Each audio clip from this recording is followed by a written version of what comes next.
I'm trying to understand what you mean Holy through that specific situation right here. Yes, I'm asking you specifically. Do you know or do you not know if you can do white color gamut on an SDR? You need to define specifically what that means. That's a very broad thing that you're saying.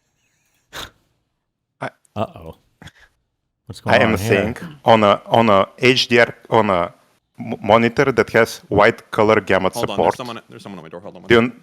He's running. He's actually running. He ran. He ran. Easy. Never defeated. All right, good job. Yeah. Destiny, please. You need to tell Dan why he's wrong. He was spreading misinformation for hours before you came here. For hours? Hours. Yeah. Hour? For Wait, hours. over Literal what? hours. HDR. Or HDR. What specific claim? He thinks that it's all the memes you debunked, or not you, but Yedlin guy debunked. He supports them, all of them. All of them? And he's like, open a YouTube video, bro, and put HDR on. You see, that's his argument. I mean, it probably does look better in terms of because some of the issue is that stuff that's like marked for HDR and the way that monitors and everybody are treating the conversion from SDR to HDR makes the HDR look better. But it's not because HDR is better. It's because some of the conversion things apparently suck shit. And also because like the SDR thing is not mastered for wider color gamut, but it can be.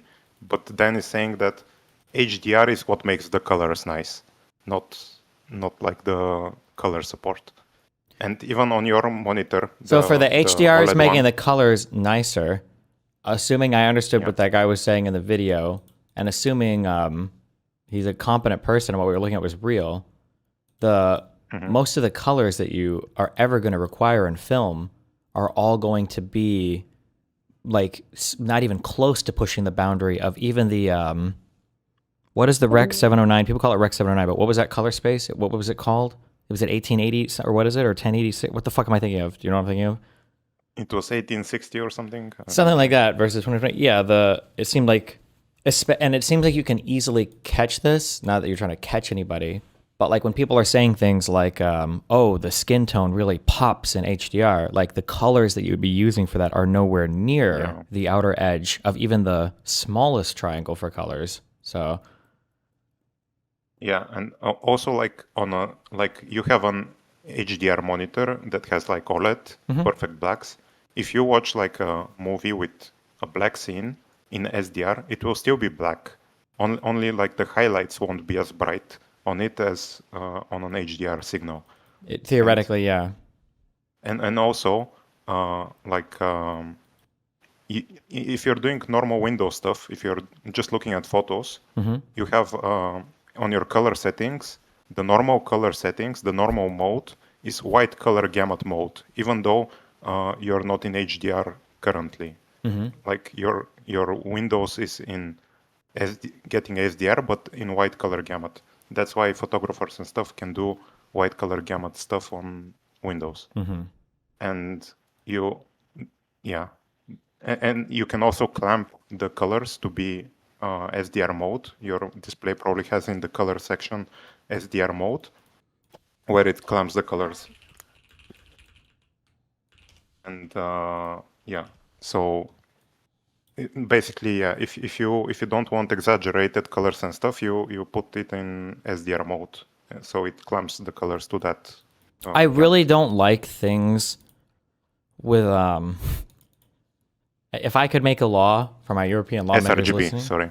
If I could make a law, I don't think any format. I think there should like adjectives that denote better or worse should be banned from all format descriptors. So like if you want to make something called like Dolby Vision or Destiny Vision or whatever, that's fine, but no like high, ultra, mega, super, like none of this shit, because I think that like it's too mindfucky and it's just too much a marketing gimmick. I think it's just fucking retarded. I don't like it. I think it's stupid. Yeah, Yedlin should just call his new standard Ultra HDR and make whatever he wants it to be and just market that. So it matches like the UHD. You have UHD and UHDR. Easy. Yeah, But he wanted to call I this thing get like what you mean. scorch or something, or sizzle, because he thought it was it would be a nice marketing term for the marketing losers or whatever. But yeah, but it's just annoying because like if I have the choice as an uninformed customer or even as a relatively informed person, like between like HDR or SDR, why the fuck would I ever choose SDR when HDR just literally sounds better, you know? Yeah. I think it's similar with the colors. Like I run my monitor, even though it has like white color gamut, I run it usually in clamped mode, sRGB mode. It's called different things in different monitors. But the reason is that because if you use normal mode on most monitors, you get exaggerated like colors. It looks like it pops a lot more, but it's not the real colors that were intended. Yeah. Even so even in SDR, you should check your monitor settings to make sure you're not getting like bad colors, unrealistic more.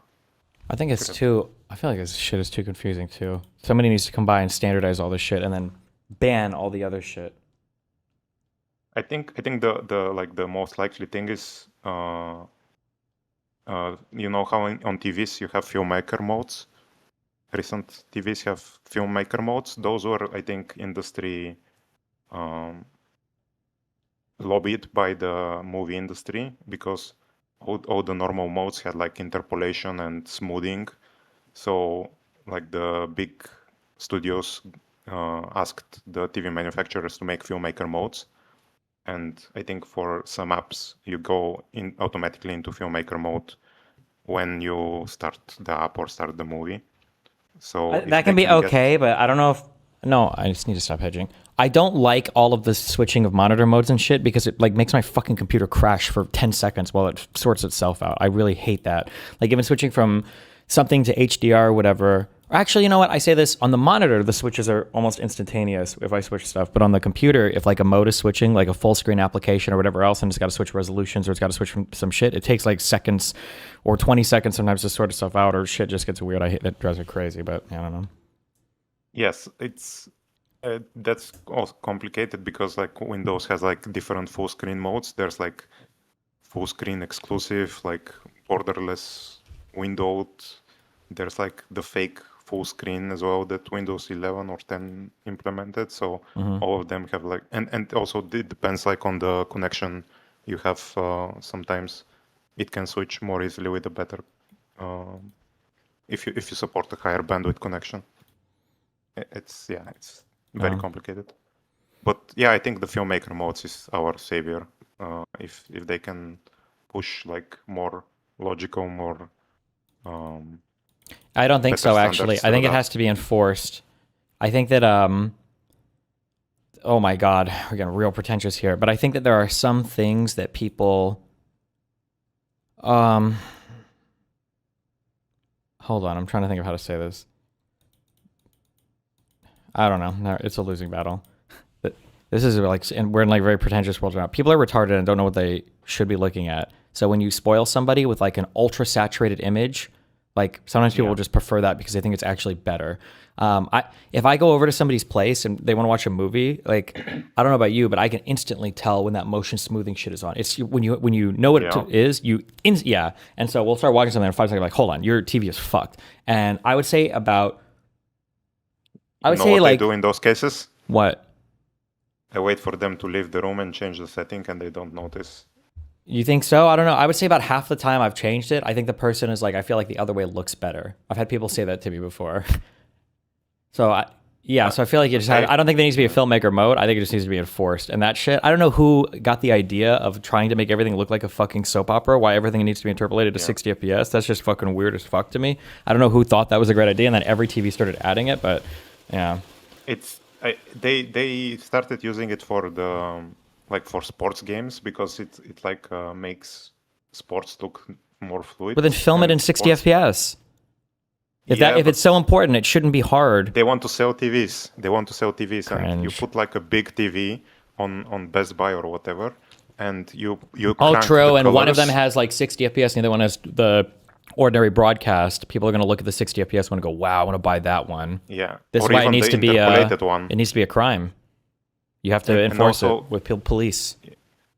Yeah, and I've also heard that like to sell, like if a TV is not selling well, they crank the colors, or like they put the white color gamut setting for that TV, and for the others they put like the normal, the unsaturated colors. Yeah. So people buy the saturated color setting TVs on the showroom more. Yeah, but yeah, usually filmmaker mode disables all of those gimmicks, but yeah, HDR is a bit different than filmmaker mode because it's also like a signal standard, or like part of the file properties. So it's not as easy to change if it isn't already set by the trimmer or the Blu-ray. Yeah, I guess. I just feel like there needs to be more standardization. Like, I don't know if the same issues right now exist for audio. Like, I just noticed now, because you mentioned this color gamut thing. I didn't even realize it. But I guess now I understand more about what these settings are, what they mean. But, like, if I go to, like, image, like, why? First of all, so I can change between HDR10 and Dolby Vision. That's for HDR format. My HDR is off, so that doesn't even matter. But then when I look at, so on color here, display color space, I've got sRGB, the DCI P3, and then wide gamut. Why do I even have access to this? So 99% of content on the internet and in games, unless it's in HDR, is sRGB. So I would recommend using sRGB if you prefer like realistic colors. No, hold on. You're missing my point. I understand. I'm just saying it shouldn't even be an option. What? Everything should either be the transfer function or whatever the fuck. Is it transfer function is what takes that sRGB to whatever's displayed on the monitor?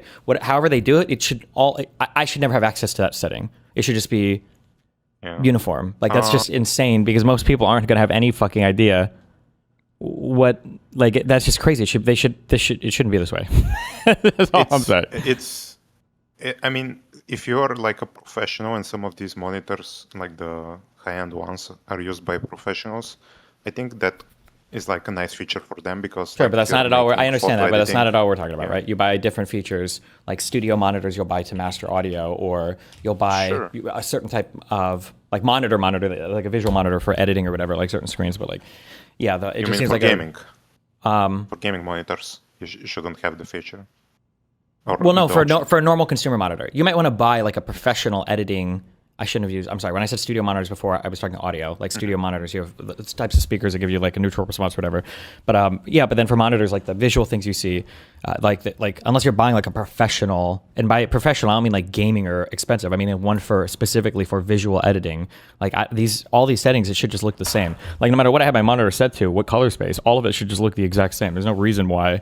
Like, what am I even choosing between? That is stupid. Yeah. Yeah, but the manufacturers, like the monitor you're using, even though it's like a gaming monitor first, I'm pretty sure if you go on the website, they probably advertise it for color work as well.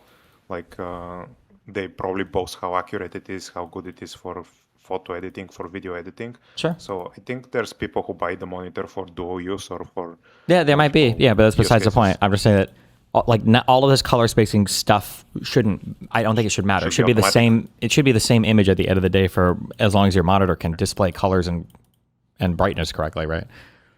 Maybe, as long as like everything is coded correctly, like the applications correctly switch or transform the colors for the supported formats.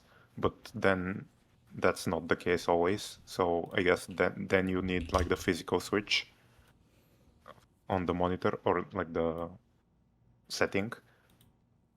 But as I said, it's more likely because it sells. The monitor sells better when the colors are more saturated and brighter. Yeah, I guess, yeah. Okay.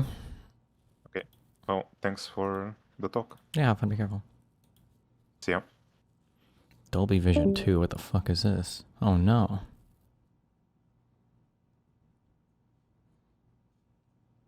Oh no. Dolby Vision 2 adds support for precision black, a feature designed to make content easier to watch in extremely dark scenes.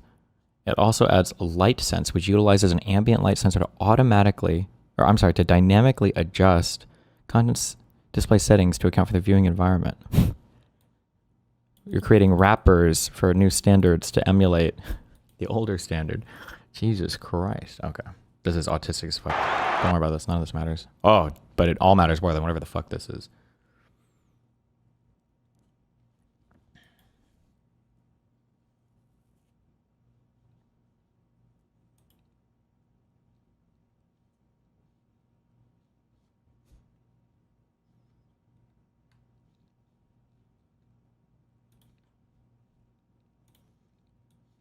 Fuck is this?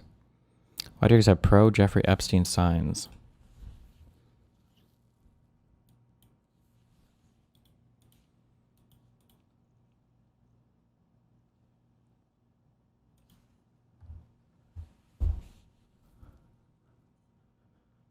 Is that...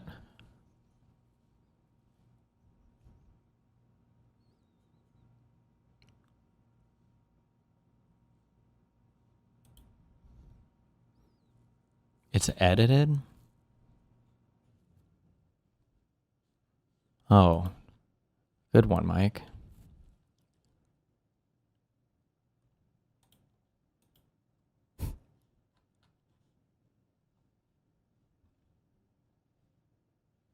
She's wearing an Ayla shirt? Well, that's Ayla there. I'm pretty sure there were a lot of rationalists at this march or whatever. Pretty sure this is Ayla.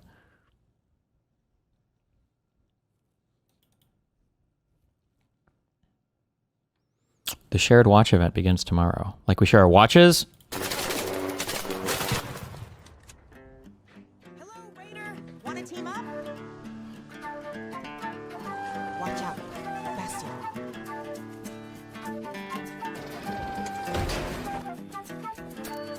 Thanks. Am I supposed to have any idea what's going on here?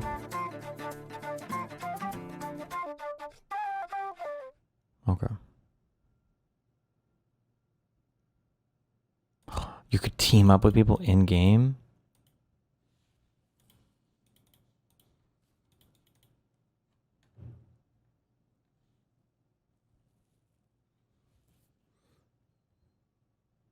Oh god, read Hutch's title for today's stream. Like that. This is Vadim and Ogre Boy confront me on Lib and Learn.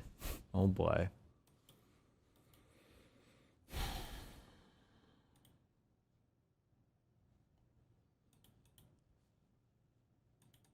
I didn't watch any football stuff, halftime stuff. I managed to avoid all of it yesterday. I'm so proud of myself. Yes. Although I will say, as somebody who doesn't give a fuck about any of it, if I was watching the game with friends or family and somebody said we have to switch the halftime show to the TPUSA halftime show, that might be the end for me. I might jump. I don't think I could live in that world where I would know that the people around me were those kinds of people.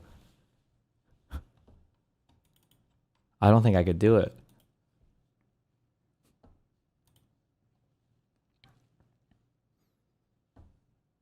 And the TPUSA one was pre-recorded, was it?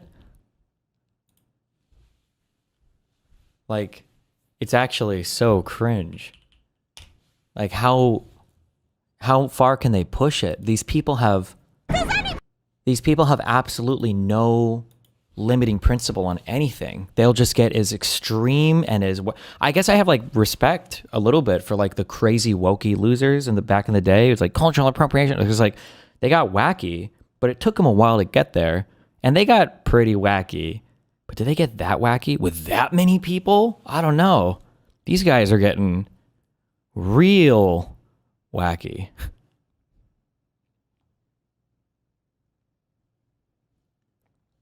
And then I think Trump, I saw a post this morning, like Trump didn't even watch it. Oh no. Purposefully turning off the halftime show. Let's rally together and show big corporations they can't just do whatever they want without consequences. Now let's go watch TPUSA. Not sponsored by any. Oh wait, what did I see on my subreddit? The fucking ads or whatever? Holy shit. Fuck.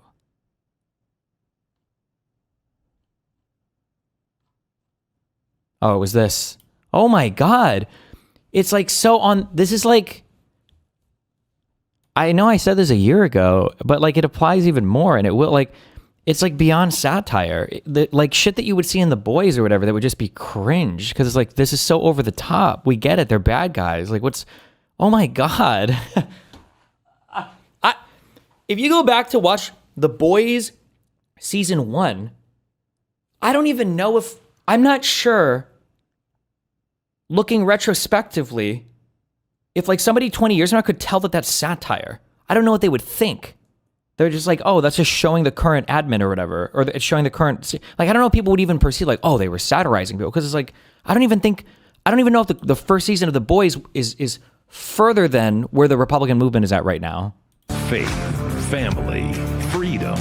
The All-American Halftime Show continues right now. Hey folks, it's your friend John Rich. I co-founded Old Glory Bank because we heard too many stories about people getting canceled by their bank because they didn't agree with their politics. Really? The government wanted to know where you shopped. If you bought a Bible or you shopped at a sporting goods store, you're probably on a list. We created Old Glory Bank because America needed a bank that would protect their privacy and security. Exercising your constitutional rights is not a criminal activity, and neither is loving your country. At Old Glory Bank, we stand with you. President Trump delivered on his promise to pardon January 6 defendants, but there are still 12 whose fights are far from over. Really? Even though they've had their sentences commuted, they still cannot vote, possess firearms, receive military pensions and retirement benefits, obtain health care coverage, or secure employment. What, because they're felons? In the gap is renewing our justice restoration. Why would this be j6support.com? Shouldn't you just be supporting an initiative to like let it so felons can vote? Or is this about something different? Fund to advocate for full pardons for these patriots. Please visit j6support.com or scan the QR code to support our fight for justice. Scan the QR code or visit j6support.com to make a tax-deductible donation. To be fair, some of the actual ads for the Super Bowl were asked too. They had an AI jump scare right after the halftime show. Bro, that's on a different level. Like, yeah, the AI shit is cringe, but like, this is like political cringe. This is like crazy cringe.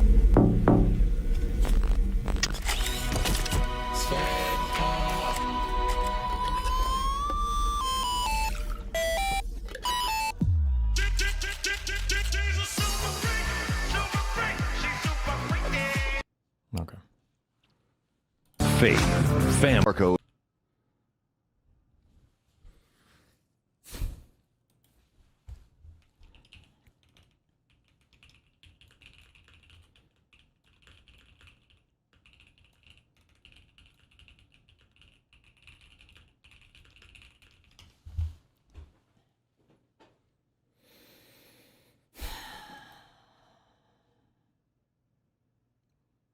What?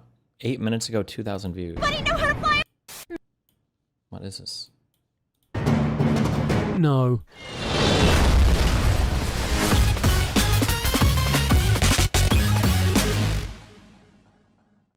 Excuse me, do you have the time? No, I've just got soup. Do you want soup? Ooh, can I have a go? Sure. My friend likes you. My friend is a worm. Knife is a knife. Okay.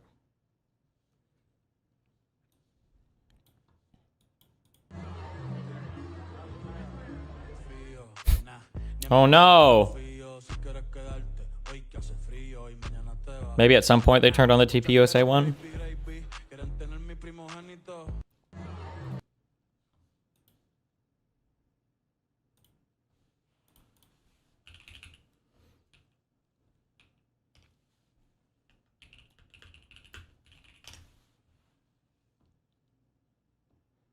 Please call out Hutcher's stream and argue with him about our new president campaigning on Trump accountability. We all want to see it. No, I'm chill.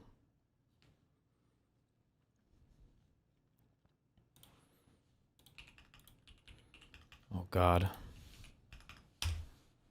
My sister's name was Denise. She died of obesity at 25. She had a heart. I'm sorry.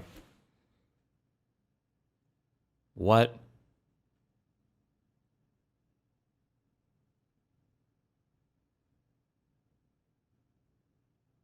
Okay. Sorry. I'm back. Heart attack.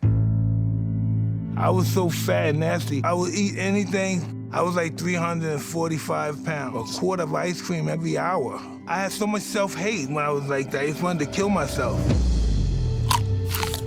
We're the most powerful country in the world, and we have the most obese, fudgy people. Something has to be done about processed food in this country. Oh, okay. My sister. It's so. What actually killed his sister? I'm just curious. Why'd you laugh? Because her name was Denise. She died of obesity at 25. She died of obesity at 20. She must have some crazy pre-existing condition or something insane was going on for her to die at 25. But the annoying thing about this is that like it's not like the worst idea. Like over processed or ultra processed foods or super processed foods are things that we should pay more attention to. But my God, it's wrapped in so much retardation, and all these people just come from such a bad, horrible fucking place. Ugh. Jason Lemon announces that he and Sakura Kaide's sister have broken up. Isn't this guy like an epic memer troller?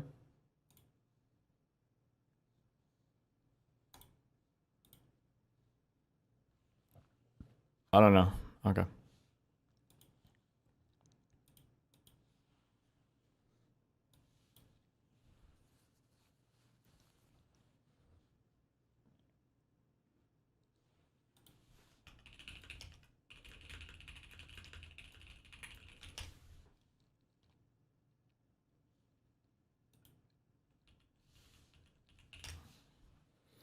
Clavicular got frame mogged. What an awful week. I saw that guy. Was there something wrong with that guy, or am I crazy? His body looked like his arms had been pulled out of their sockets too much.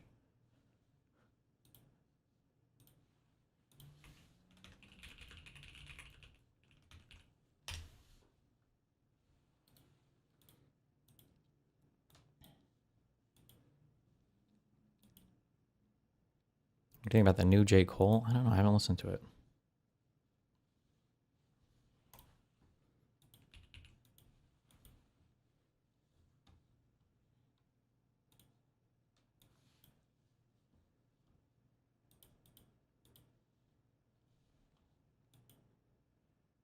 Candace Owens just posted a crazy letter to Erica Kirk, that mentions astral projection and Charlie Kirk predicting his own death. Could be funny to... Yeah, all of her shit is fucking insane. I don't know, bro.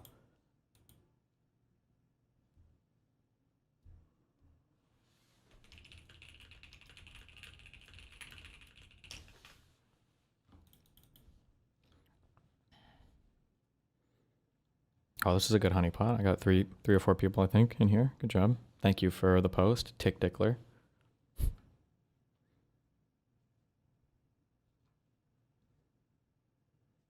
The funniest image to come out of the Winter Olympics. What is the funny thing here? Is it just the Paul guy talking to JD Vance, or is there something else that I'm missing on this? Is it true that Erica cheated on Charlie? There's no proof of that. It's just memes at the moment.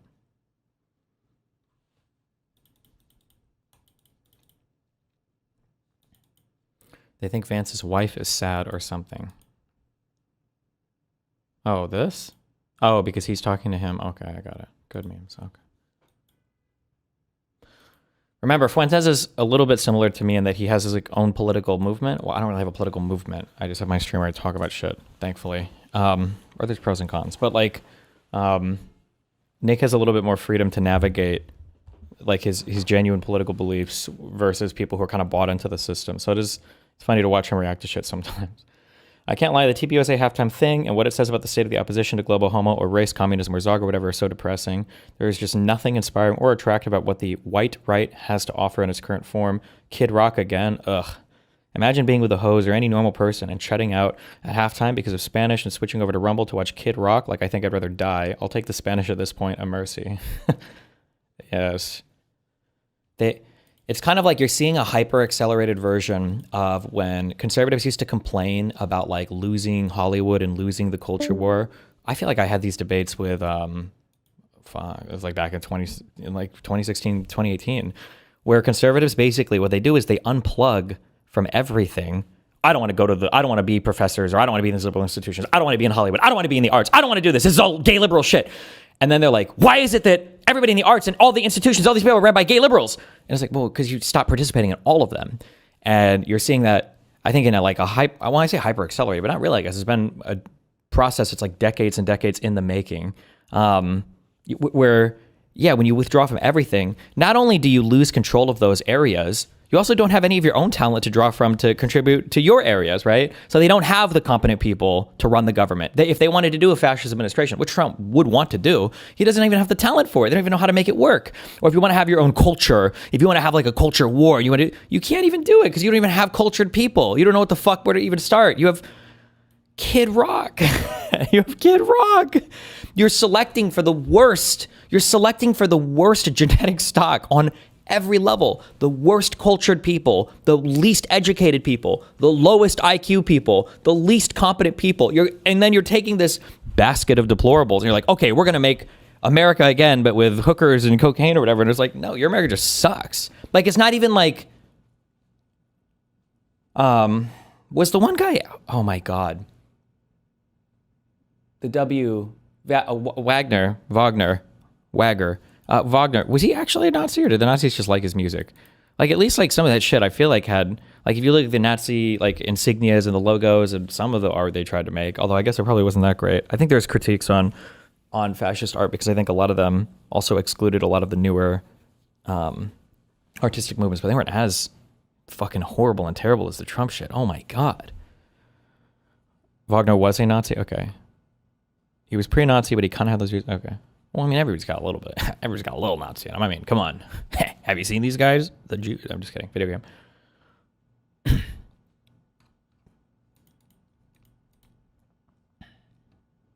Dugin says in his book on solving Russia-Ukraine war, it was handed to Trump and that his advisors will summarize the contents to the president. This guy's a weirdo, but... He's currently trying to build doesn't have many allies, and Putin's Russia could be that ally in this construction.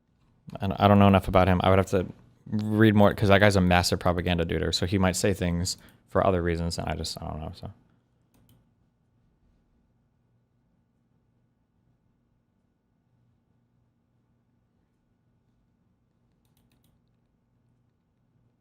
seen the Isaiah Martin guy? He was on Jubilee. He's pretty sane. Yeah, again, kind of to further to the left of me, but I watched his Jubilee thing. It was a good performance. Yeah, jeez, fucking, he destroyed those people.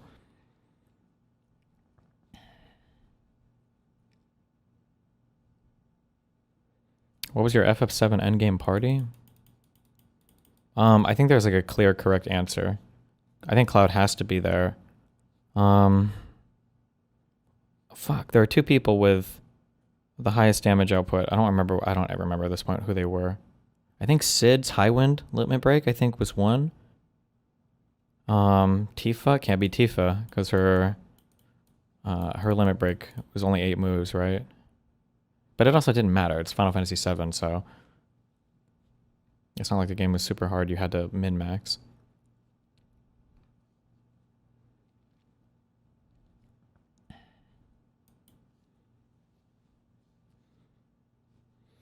Important for a nationalist people with this.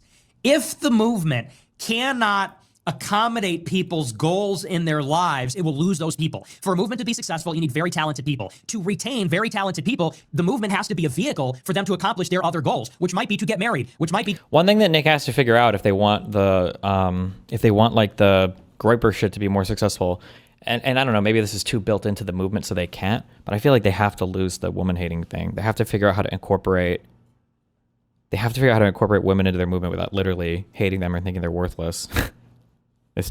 You're losing half the population, and this is like your most like politically active types of people, you know? To make a good living, which might be to get into an institution. And this was my argument with Arvel, because he came out here to Chicago and we had this big debate. We wanted to start a school which would teach our young people. And in my mind, I was thinking we'll do a 2-week crash course and we'll set them up with a job. That was my idea of a school. I said, we'll rent out a hotel, a conference room. We'll do a course for 2 weeks. We'll give them the basics. We'll bring in the experts, teach them how to... You literally told Fuentes exactly this point he's making now. Well, I think he's also figured it out independently too. Sorry. Came out here to Chicago and we had this big debate. We wanted to start a school which would teach our young people. And in my mind, I was thinking we'll do a 2-week crash course and we'll set them up with a job. That was my idea of a school. I said, we'll rent out a hotel, a conference room. We'll do a course for 2 weeks. We'll give them the basics. We'll bring in the experts, teach them how to operate in DC. I said, and then we'll take a small class of 10 people and we'll hook them up with a job in DC. We'll hook them up with a job in politics, and then they can start on their career track. And Arvel said, no, I want to bring them out to my compound in Arkansas, and they're going to live in a cabin in the middle of nowhere up a dirt road. And, you know, it's going to be an all-day thing for 2 years. We're going to be working out and eating, living off the land and learning Play-Doh. And I said, what kind of candidates do you expect to attract with this? An elite 18-year-old that can get into Harvard is not going to take a 2-year sabbatical to go and live with some influencer and do this thing. Like, it's not going to attract the right kind of person. I said, someone like that is going to be looking for something quick and dirty. They're going to meet their favorite East. Nick, I feel like Nick would have been a major political figure if he was born like 20 years earlier.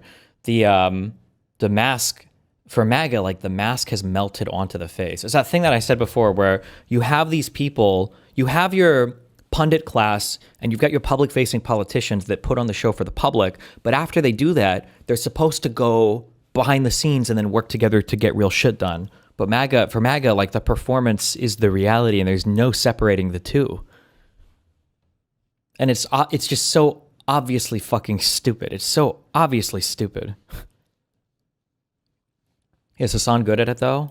Hassan is good at the social media entertainment thing. Hassan doesn't want political power. The lefties and the tankies, your majority reports, these people don't want or care about political power. They're more like, they work in like entertainment, basically. I would say strictly entertainment. Lab, get the skills, get the download, and then they're going to get an opportunity. I said, and we had this big argument about it. I said, look, if you're going to be naive about this, we're not going to attract the people that we need. And you can kind of dig in your heels and say, well, that violates the integrity of the process and we need to do it a certain way. I said, okay, but then you're not going to attract the right kind of people. And so I've always been a huge believer in, and people have criticized me for this over the years. I talk about how. Is this me or do you have I hate this word. I always fuck it up. Is it macabre? Macabre. Macabre. Fuck you. A macabre and grotesque respect for Fuentes. I mean, I just listen. I can analyze what I see. I mean, I respect that he has his own political mind. I think that his political ideology is no good, but I'm trying to think. I don't even know what the comparison would be. Like, imagine you have like a mortal enemy or some kind of rival in some arena, and it's you, him, and like 98% or 98 other people with like Down syndrome. I don't know. It's just like, yeah, obviously I disagree with all the political views that Nick has. I don't really want his movement to ever be successful, but like the current MAGA shit is just, it's just such a fucking joke. I'm sorry. Like, it's such a fucking joke. They don't know how to do anything. Bro, we just listened to two of their prosecutors in front of a judge beg to be held in contempt so they could get some sleep because their shit in Minnesota is like, these are the people who did a surge in Minnesota because, no offense, but a very clearly cognitively impaired kid made a retarded video about daycare centers that he was visiting too early in the morning, saying that they were defrauding the state. Like, they're retards. These people are retarded. It's the party of actual retardation, of cognitive deficiency. It's insane to me. Hiding your power level, optics, not doing street activism. If we want a long-term resilient movement, eventually the movement needs to become an institution that can connect people with their life goals. If it can't do that... Do you have the same respect for Nick that you have for Charlie Kirk? A little bit. I mean, there's going to be ways that I see Nick as being more similar to me than Charlie Kirk, and that Nick is banned from a lot of platforms, but he has a high level of resiliency. Like, he seems to plan his stuff out pretty well in advance. I would still say, and I still maintain, that the Kanye thing was a huge fucking career mistake, so... not good. But also, I don't know, if I was 24, 25 and I had the chance to work with Kanye, maybe I would throw everything away and jump on it too. I don't know, but you know. You're going to keep people for a year when they're in that zealot phase. They have that zeal of the convert. You know, they're gassed up. Okay, I'm 19 and I'm idealistic and I'm ready to die for the white race. Okay, that guy's in it for 2 years and then says, I want to get laid now. I want to get married. I want to make some fucking money. All my friends are doing something. I'm this bum. You lose people that way. So, do you have anybody on the left that you respect in the same way as Nick and Kirk?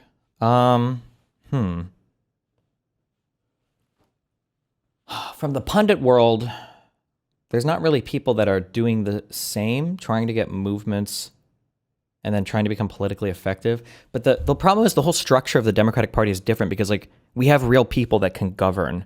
Like, our party isn't continually being hijacked by insane movements every 10 years. Even though Republicans say that it is, it's not really. So you have, like, a stable political class that's capable of, like, enacting change and doing stuff legislatively in government. So I don't know if I don't even know if there'd be the same chance for that type of movement to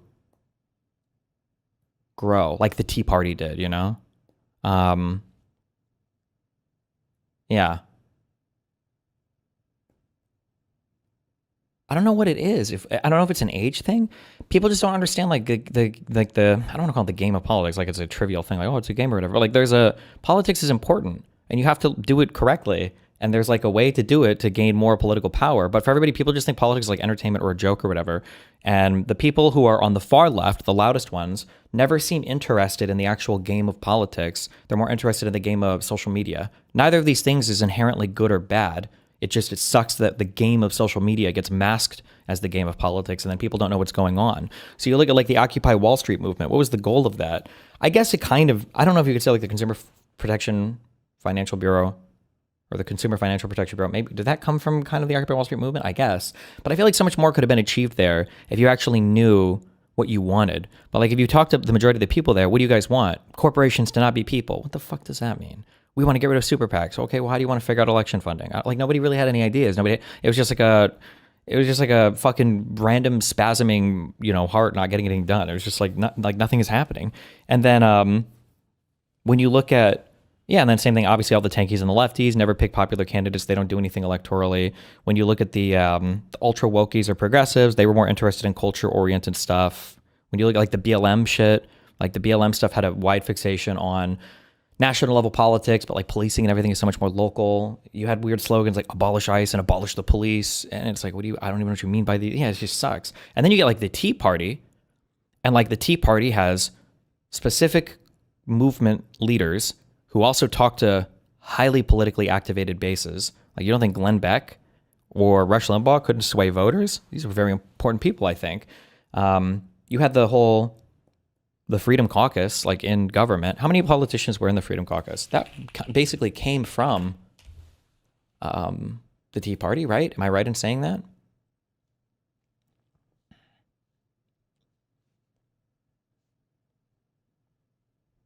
They still have 31 seats in the House today, 31 out of 218. I thought you were saying abolish ICE not too long ago. It's different. It's different now. Yeah, the people on the right just seem so much more interested in the people on the right just seem so much more interested in political power, and the people on the left are just doing social media things. It's just very fucking annoying.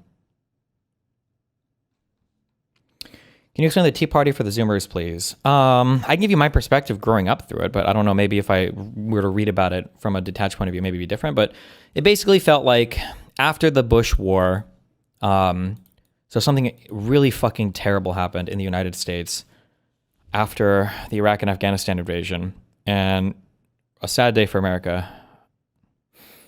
We elected a black president. Okay. No, I'm just kidding. I'm not going to say that it was all racism. I'm sure that played into it a little bit, but the Iraq and Afghanistan war, like we went from epic highs to epic lows pretty fast. We went from Bush landing on the aircraft carrier. We went from a whole country united after 9/11. We went from Rudy Giuliani being America's mayor. We went to invading Iraq and I think, what was it, like 3 weeks? Deposing Saddam Hussein. We watched the statues fall. Everybody was hype as fuck. And then over the next few years, the rebuilding of Iraq is kind of a fucking disaster. Domestically, we're kind of just like sort of chugging along. And then you get the big financial crash that hits in 2007. And then you get Obama. So black president wants to do the ACA. Everybody's just fucking insanely ass painted on the Republican side. They spend 8 years kind of opposing him. And then you get this movement that starts to pop up that's kind of sort of libertarian. Basically, they're just like, we want to spend less. It's this thing where Republicans are like, I want to spend less. I want to spend less. I want to spend less. I want to spend less. I want to spend less. But it's always after they've spent a fuck ton of money and then the Democrat is in office. So this weird libertarian movement kind of pops up called like the Tea Party. Although I guess it would have been before that because I think Sarah Palin, wasn't she like a Tea Party person? That was McCain's VP in 2008. But you get this like Tea Party movement that pops up a little. So it would have been a little bit before Obama. You get this Tea Party movement that comes up. They're like libertarian, small government, less spending, strong borders. It's like the precursor to kind of MAGA shit. They end up having, there's like Bachman? I don't know. There's a few politicians they support that get semi-popular. They get seats in the House. They do shit. And then that movement, I think, is very quickly kind of headed by or co-opted by like your big political people like Glenn Beck was huge at the time. I think Rush Limbaugh spoke positively of it quite a bit. The politicians on the Republican side started to cater more and more to them. And then I feel like the Tea Party eventually boiled over into, there's a lot of obstruction from Obama and Congress and everything. And then I feel like the Tea Party eventually gave way to the MAGA movement. I think, yeah. I don't know, but I swear you're the only person who says 2007 is the year for the crisis, not 2008 or 2009. I thought it was 2007, 2008. Was it 2008, 2009? Global financial crisis. I thought 2008 was like TARP, and the thing started in 2007. I could be wrong on that. I don't know. Okay, I'll call it 2008. Fuck you. It spiked sharply in, okay.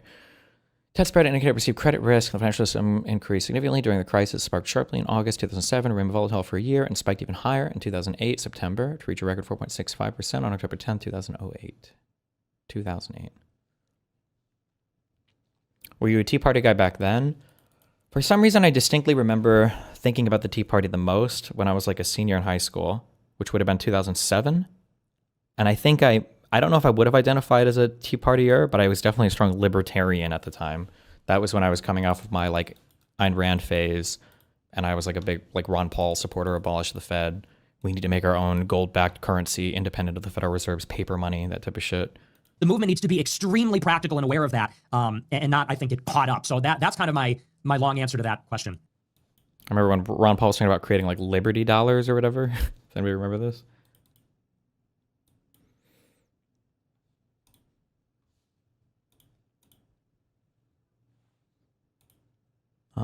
Fuck, hold on.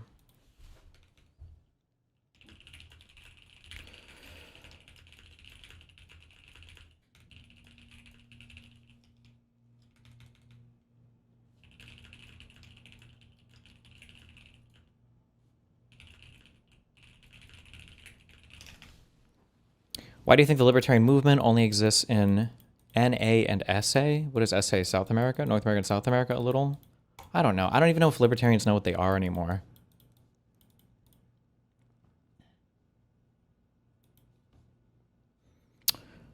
Is there an alternate universe where you never left the right and you were MAGA today? I would never, ever be MAGA. I would either be like a far, far right person, I think.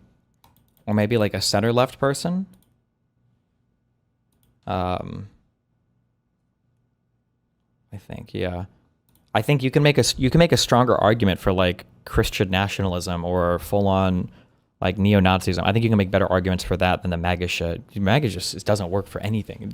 I mean, you can see it like fucking, it's like what was the spaceship called? Was it the Challenger? It just fucking fucked up. Jesus.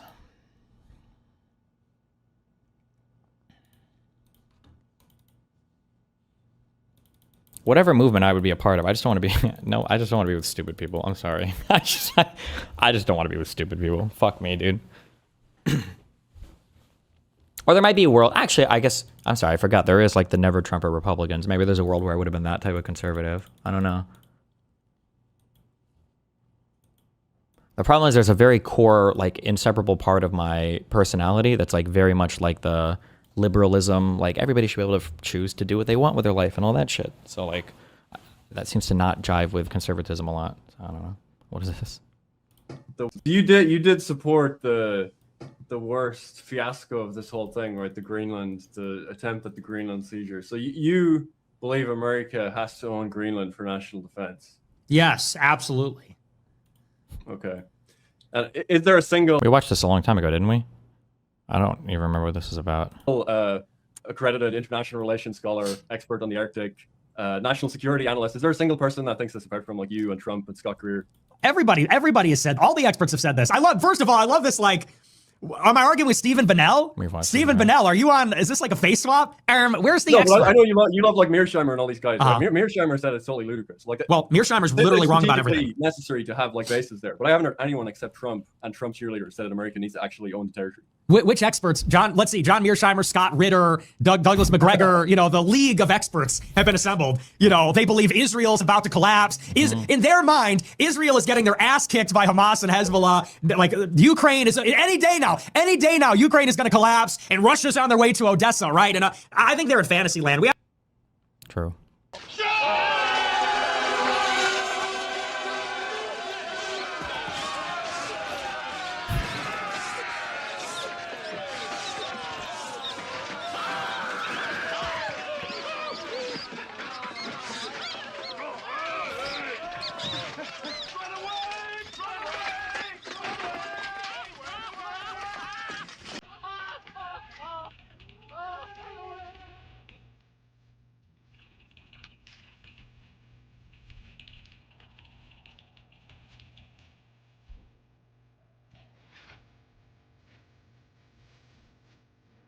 Wait.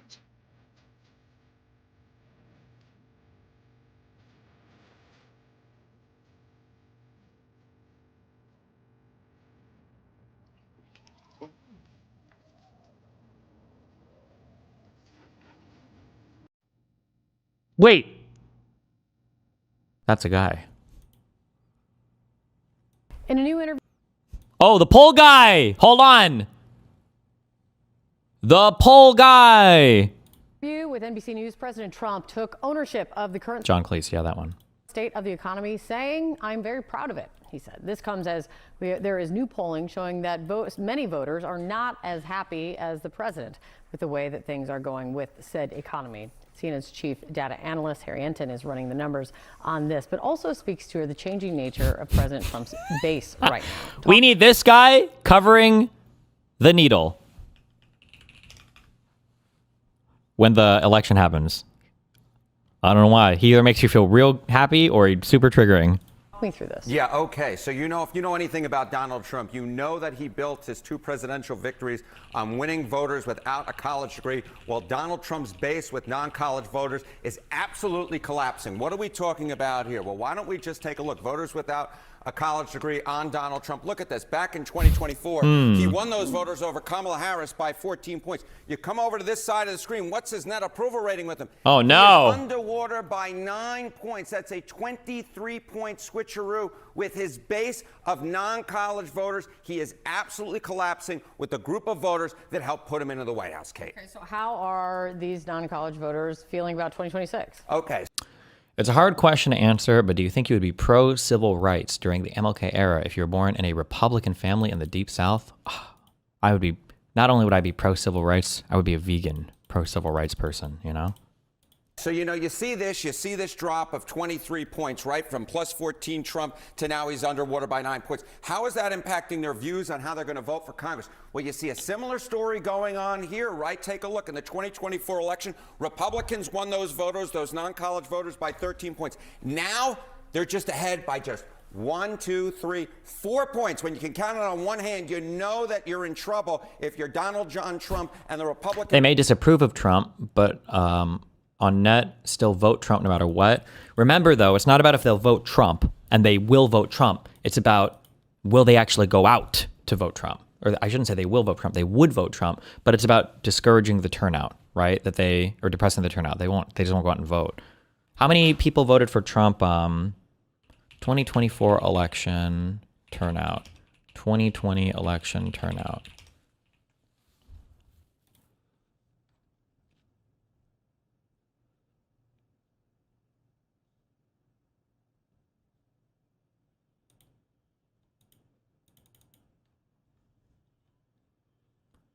Fewer people voted for Trump in 2024 than 2020, right? Am I making that up?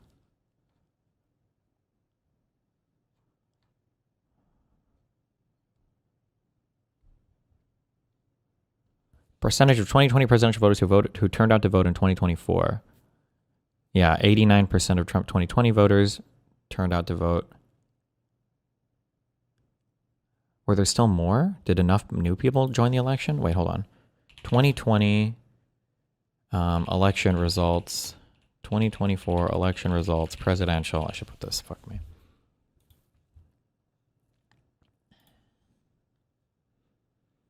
Trump got 74.2 million.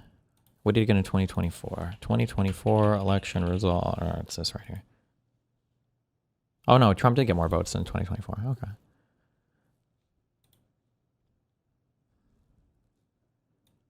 That's crazy. 74 million. I wonder how I don't know if anybody's ever done a study or if we'll ever figure it out, but like I'm so curious if Trump could have won this election, how many people didn't vote for Trump because he demonized mail-in ballots so much. I wonder how many people out there couldn't make it to the polls for whatever reason that would have voted for Trump, that would have voted via a mail-in ballot if they hadn't spent so much time lying about them to try to set up the coup attempt.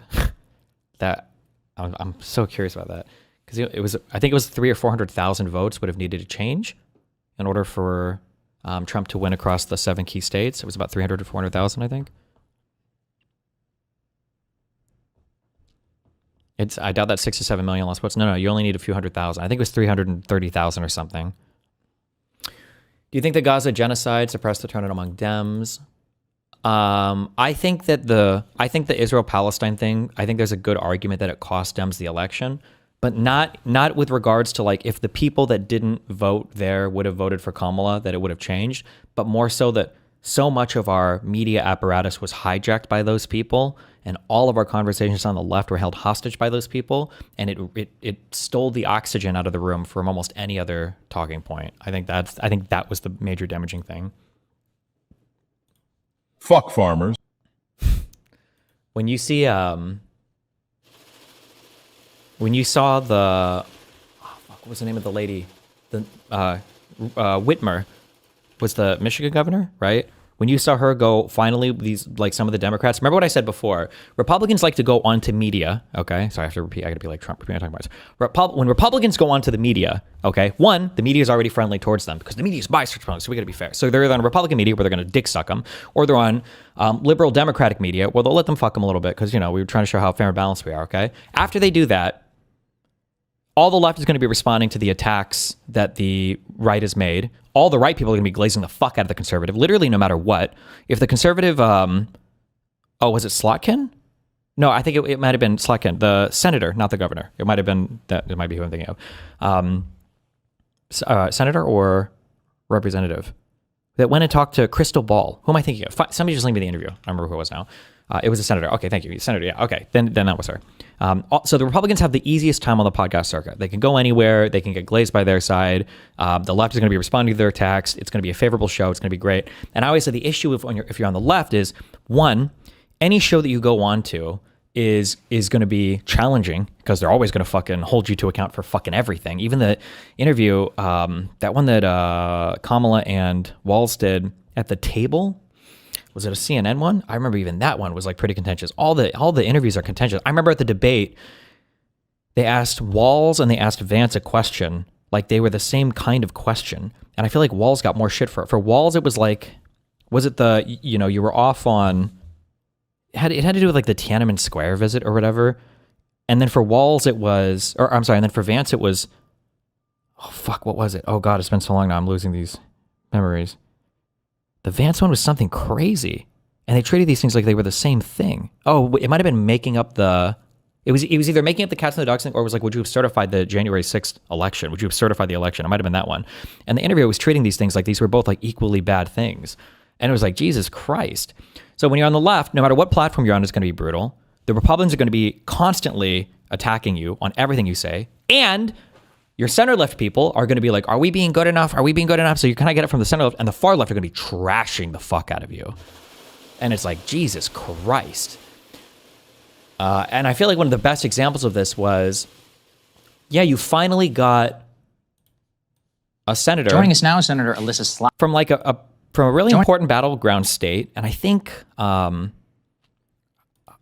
there was something important coming up in the state as well. I don't remember. Or maybe it had already happened. Was it a Supreme Court election or something for the state? She comes on here, and Crystal is grilling the fuck out of her in a battleground state on fucking Israel-Palestine, and is being a bitch about it, being an asshole about it. And it's like... Voters and others. Over left. She's like It wasn't just like a few questions. It was like going into it and like being really gross and nasty about it.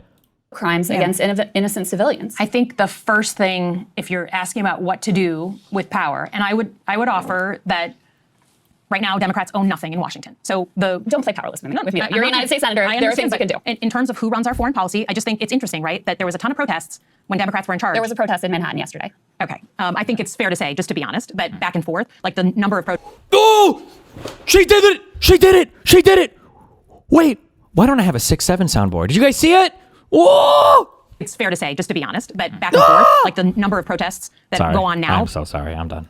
Versus before. Well, they were part of your political coalition. Well, that's right? not. I mean, Senator Slotkin, that's fair. Obviously, I'm here. Yeah. I was very Like, look at the two-siding of this. Where are all of your Palestinian protests against the fucking current administration? Seriously, go fuck yourself. What a gross. And like, this is like a highly contentious, like fucking battleground state, right? There's a lot of shit going on. And they're like gonna bring this up as an opportunity to point to one of the most divisive fucking, like, whole Dearborn population, everything. Like, this is where we're gonna fight about Israel-Palestine right now. Like, it's just so gross. Yeah. I don't know. This shit was just fucking annoying as fuck. Fuck. How did I get... I don't remember how I got sucked into this talking point, but the, yeah, fuck all the media shit on all of that. I can't believe that as soon as people started to try to like venture into the alternative left space, just people getting completely roasted and eaten alive by these far left tanky losers who have no desire for political power.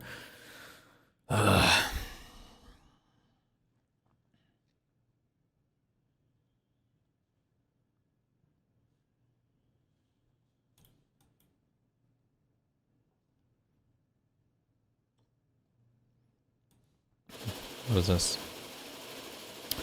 Centrist Dems strike back with a new group. Ezra Klein's Abundance Movement is getting some backup. A new political group is urging Democrats to embrace pro-growth, deregulatory policies with an eye toward 2028, according to plans first shared with Axios. Known as Next American Era, the group is the latest effort by moderate Democrats to shape national politics and expand their influence at a time when progressives in the party are making an aggressive push for more power. Power? Yeah, where? Good economic policy is a good idea, but if Democrats want to address their electoral problems, what they need to do is have more moderate positions on questions related to race, crime, gender identity, and other cultural issues. This is probably true. There's like... Here's the issue, okay? The issue is that... Okay. Like... Do police officers help with crime? Like, do we need cops to do something about like crime? This is the position of the Democratic Party. It's like 90% of people are like, yeah. And then you've got this like 10% that are like, oh, abolish the police or whatever. When Republicans talk about this issue, they invert it. And Republicans say, all the Democrats want to abolish crime. And almost none of them care about the cops except for the super predator people, I guess, like, or not abolish crime, sorry, abolish the cops. So this is like the Republican version of the Democratic Party, right? This is the Republican framing. Yeah, I'm a great drawer. This is like reality. But then if you look at the left media, at least online, which is becoming unfortunate. Well, I shouldn't say becoming. It now is kind of like, in some ways, more relevant than the other world. But then when you look at this stuff online, it's like all of them are abolish the police, and all of them are like super anti-cop in like the most aggressive possible ways. I don't know what the fuck is going on here. I don't know what the fuck this is. You have most Democrats are in favor, like most Democratic voters, right? So when you talk about positions on race, crime, gender identity, and other cultural issues, like most people don't believe in Zer, 72 pronouns. There is no such thing as a man or woman. Most people don't believe in this in the Democratic Party. But Republicans will make it sound like every Democrat wants to abolish women.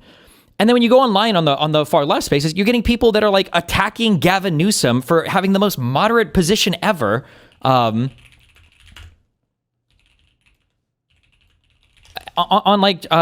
trans stuff. Gavin Newsom breaks with Democrats on trans athletes in sports over remarks that he said with Charlie Kirk on his podcast. It's like, not really. His position here was like super... Most people will agree with this.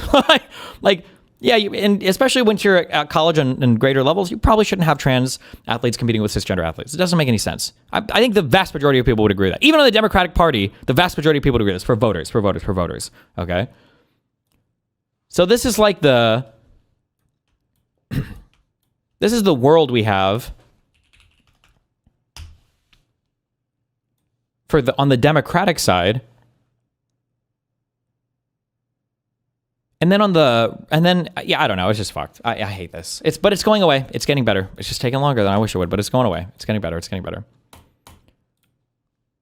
Like, we can't pretend that race and culture and all these things are completely and totally and utterly irrelevant. That's stupid. Nobody believes you. Okay? And most people probably don't think of it that way. If you go to a neighborhood that used to be 99% white and now it's like 95% some other thing or whatever, right? Like, people are going to have a feeling about that. You can argue whether the feeling is fair or not. You can argue whether it's good or bad. You can have whatever. But like, at the very least, you need to incorporate this into how you approach people and how you think about things. If I want to play Arc Raiders for 16 hours on Saturday, Sunday, and I have a girlfriend, I know she's going to be pissed off, but I still want to play Arc Raiders, so I might make a compromise somewhere else. Listen, we'll go to whatever the fuck on Friday or Monday. We'll do this, okay? Because I know that I'm going to have to give something somewhere else because it's going to be a not popular thing to suggest for a relationship, right? Same thing with like crime, right? Like, nobody wants crime, okay?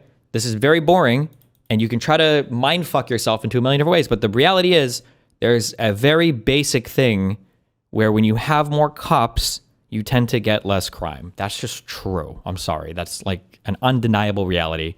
That's just true. When you put more cops in an area, crime tends to decrease, okay? We could talk about the balance. We can talk about fairness, and we can talk about things like cashless bail. We can talk about reform for different sentencing, how to do things with the prisons. These are good areas to spend your time. But pretending that less cops is better is not, that's just retarded. It's stupid. The gender identity thing is another thing where it's like, there's two genders. If you want to throw in your fucking non-binary, that's fine. Find ways to incorporate these people into your society and to, have their protections without trying to rewrite every other human being's understanding of everything. This is retarded.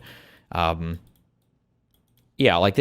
thing is that these are the thing is that these are fights that aren't even worth having because even your voters aren't on board with you, right? Like, compare this to something like pro-choice or abortion. Abortion is a highly contentious issue on the right, and that's an issue. I don't know how that plays with moderates, actually. I don't know where moderates independents stand on, but like, that's an issue that's worth maybe fighting about, even if not all of your base is along for the right on that one, even if there are moderates or whatever that may or may not be. Like, that's a moral issue that's super worth fighting about. But like, this shit, why would you fight against your base on it too? Don't stop being fucking crazy over it. I don't know. I thought Hassan was a 100K Andy. He was obviously being viewed by day one, right? I think people know that. But we've already talked about that. He's never going to split his streams. He has to keep his high Twitch viewership or he will kill himself.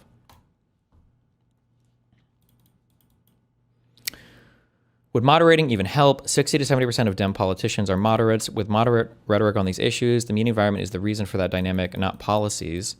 Yeah, sure, but just like, it's easy if you have clear positions on them, because then the attack, you can just like, whatever, you know? Neither populism nor abundance will cure this. You have to actually confront the core thing, because populism and abundance are both statements about material and economic things, but not really cultural things, right? That is, he's correct here. That is true. I always tell people the day the Latino, African American, Asian, and other communities realize that they share the same oppressor is the day we start winning. Because we are the majority in this country now. We have the ability to take over this country and to do what is needed for everyone. Like, this is cancer rhetoric. This is Texas rep. That means state representative? Or is this representative from Texas? And to make things fair. But the problem is our communities are divided. They're completely divided. And I talk about this. I always tell people. He's a state rep. Oh, okay. But I mean, like, this type of rhetoric is fucking cancer, right? Yeah.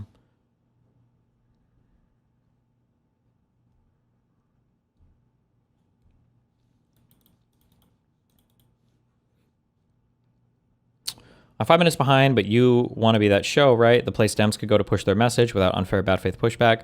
I do more like digging or drilling. I'm more interested in the discrete, like, autistic nuances. I'm thinking more places like Mockler is good, Brian Tyler Cohen is good, David Pakman is probably good. Like, these types of places should be getting more of those high-level political people than, like, fucking breaking points. Absolutely.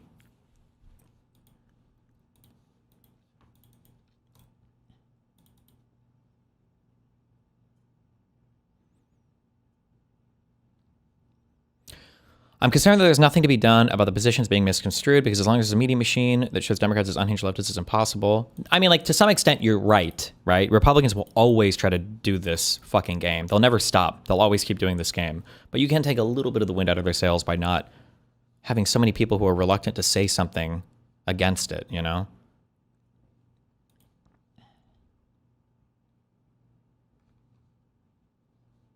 Party, in this case the Republican Party, when it comes to the voters in Congress. And of course, a 4-point lead among non-college voters is not anywhere close to being good enough, because Democrats are dominating among voters with a college degree, up by 20 points. At this point, the Democratic base with college voters is rising, and the Republican base with non-college voters is collapsing. One of the big promises, circling back to the economy, one of the big promises from President Trump was bringing back manufacturing jobs. And that speaks to somewhat of this split that you're kind of highlighting here. I wish the Democrats would fight more too. I think this guy's rhetoric is stupid. This, like, the anti-white or the white versus whatever framing, this is so dumb. This stuff, though, as Attorney General, I want to see Gene for Texas denaturalized. Every single interview he goes to, he should be getting grilled until he's too ashamed to show his face publicly, and maybe his children have to leave the country.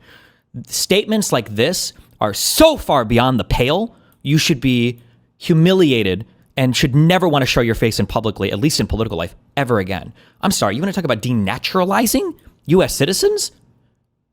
This is an insane statement. Like, every single debate, every single conversation, every single interview should be, I just want to talk to you today about what you think the process or the qualification should be to strip people of their citizenship. But nobody will ever attack, because nobody's ever on the attack for these people. And as soon as they get attacked, they don't go on those platforms anymore, because they're fucking pussies. Wow, 10K EOV 26. Thank you for the $500, buddy. That dono message was very aggressive, though, okay?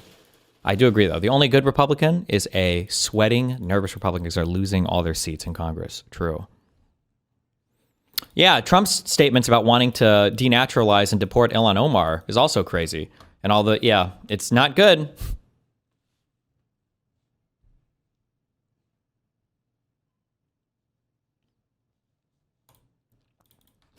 Also, where are we at for, we should have like a live fucking measles tracker. Holy fucking shit. Holy fucking shit. Was it the CDC or who made it? Somebody made an announcement yesterday or the day before where they were like, please, for the love of fucking God, take your measles vaccines, guys. I think that people think that measles is like a, oh, is measles a coronavirus? What is this? I think that people think measles is like chicken pox.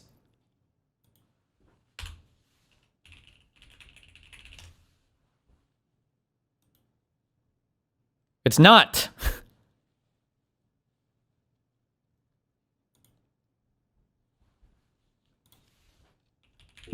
Oh, it's not a coronavirus. I thought coronaviruses were called that way because the top looks like a, whatever the fuck a corona is. I don't know. Maybe this isn't even a picture of the measles virus. I don't know. Fuck, I don't know if I want to see child porn on this page. Never mind. Okay, Jesus.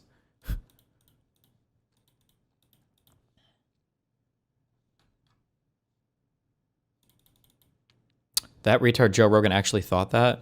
Oh my God, he did say that. He said he used to have measles parties as a kid. This bums me out, but some things. Here is Rogan talking about measles when he was a kid, Rogan was born in, hold on, the analysis. Okay, check it out. Was you get this included, speaking of the current thing, which is an infection that everyone got when I was a kid. And what happened was you get sick for a few days and then you'd be immune for life. Yep. Yeah. And they were making it look like everyone's dying from measles. Like, no, if you're dying from measles, you're sick. You're already compromised, which is exactly what happened with COVID, where 90+% of the people who died had 4+ comorbidities. Yep. Jesus Christ. Which is why it was such a red pill for me, because I was like, and like so much of what it was just said here was fucking retarded. Like, it's just like, this is an unpalatable level of retarded statements. All the people dying from COVID had comorbidities. Obesity is a comorbidity. Like, half the American population is obese. Is that like, imagine 100 million people die of a disease. Like, well, they all had comorbidities. What a stupid fucking statement. What a stupid fucking statement to make. And then, yeah, conflating measles with chicken pox? Measles! Sorry. But yeah, apparently we had another big measles outbreak yesterday. Is it? Oh, this one's today. There are at least 20 confirmed cases of measles at Ave Maria University in Southwest Florida.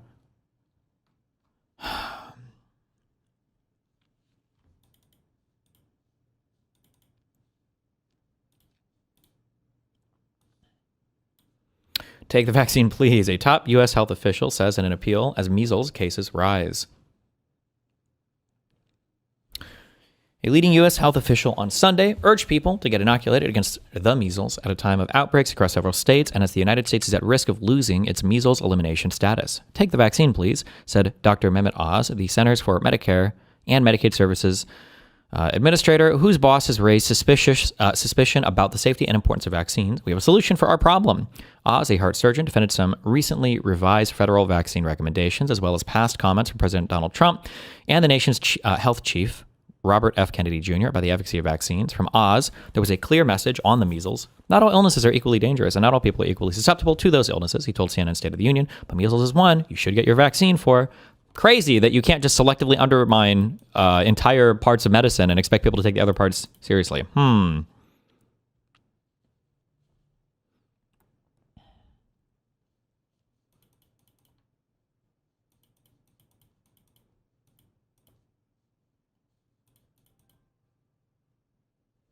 I think that I just solved this problem. I'm a fucking genius. Wait a second. First a question, and then the genius suggestion. If you opt out of being an organ donor, are you able to receive donated organs?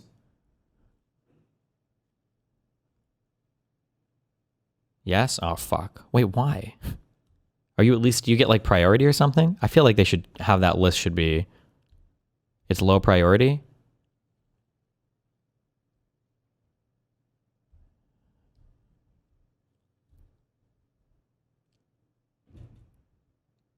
In America, yes, but in other countries it's different. Fuck, okay. I think that those should map onto each other. If you're not willing to be an organ donor, you don't get to be an organ recipient. Or at the very least, you get put way on the fucking bottom of the list. I think that we should have all the vaccines should be suggested or whatever, the old vaccine schedule. And if you want to opt out, then you can opt out of those vaccines. But you opt out of certain treatment options as well, or you get shoved way the fuck down on the list. So if you want to opt out of the measles vaccine for your child, you have the option to do that. But then that opt-out means that you also consent to excluding yourself from hospital treatment for said illness, unless you have to pay an exorbitant amount of money or some bullshit. And I think that then all these problems solve themselves.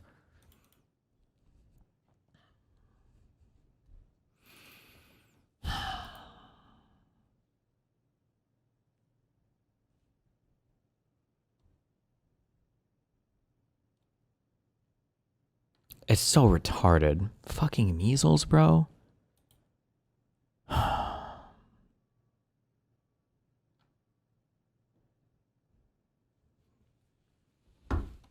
What are the hard numbers on this? Yeah, okay. One of the reasons why Donald Trump has been able to bring non-college voters into the Republican ranks is because he said, hey, I'm going to bring back those jobs, those manufacturing jobs that were lost to free trade, right? Bring in those tariffs, restrict those jobs from moving overseas. But there's just a bit of a problem going on here. How about those manufacturing jobs? In December of 2025, compared to the beginning of the Donald Trump presidency, the manufacturing jobs have gone adios amigos. See you later. They've been going away, down 63,000 versus January of 2025, with an even larger collapse since Liberation Day, right? So what we're dealing with is a Donald Trump message that is not actually meeting the reality, and that is why non-college voters have been going away from the President of the United States and away from Republicans as well. Important message in all of these numbers. Thanks so much, Herr. Thank you. President Trump now declaring the country is in the Trump economy. Oh, I'd say we're there now. I'm very proud of it. 5.6%. You know, we have a GDP of 5.6 despite a shutdown. We had a 42-day shutdown. They call it the Democrat shutdown. And because of that, they call it the. I like you just say they. I like you just say they call they. Reality can be whatever I want. Oh yeah, we need to watch this full interview. We haven't. Somebody link me this. That's what we need to watch. A 1.5. I would have been at a 7 GDP, which hasn't been seen, I don't know, ever, maybe ever. Yeah. And I think 26 is even going to be better. CNN's Kevin Liptak live at the White House for us this morning. Kevin, what else is the president saying here?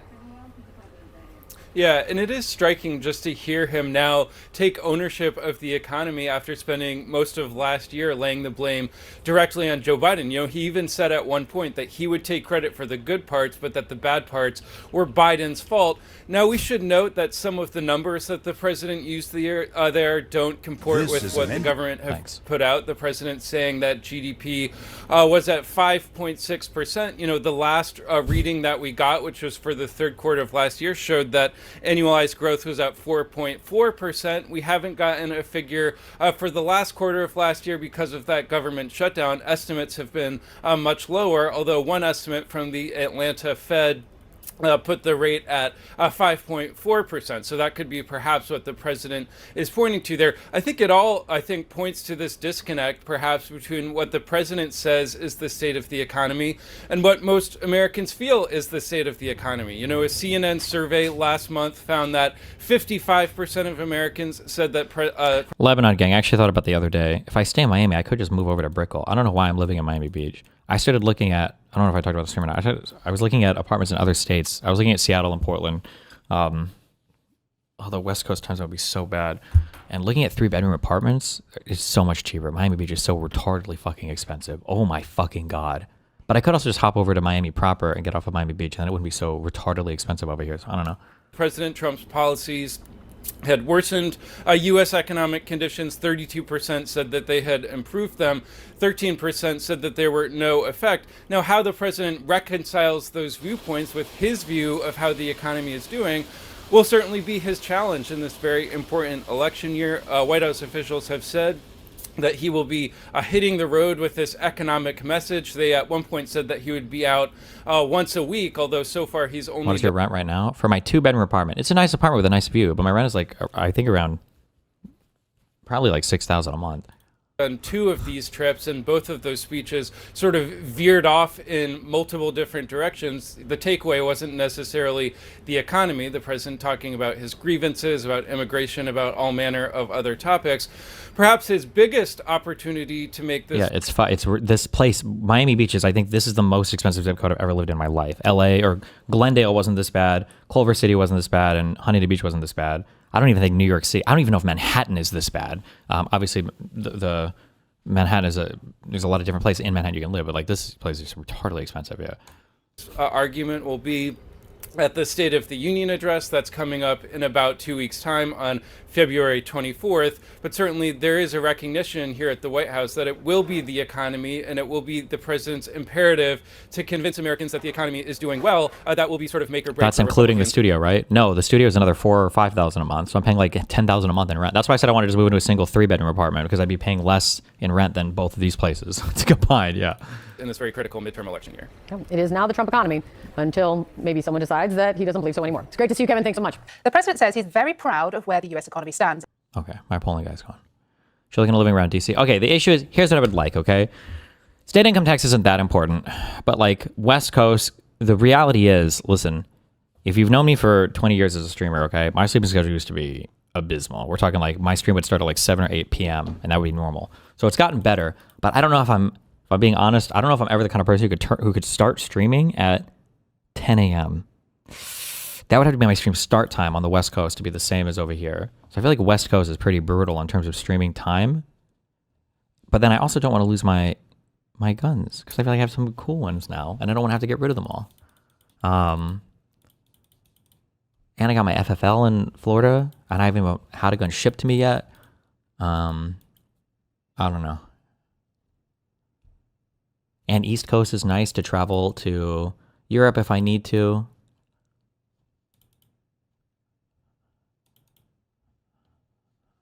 I don't know. Think about it.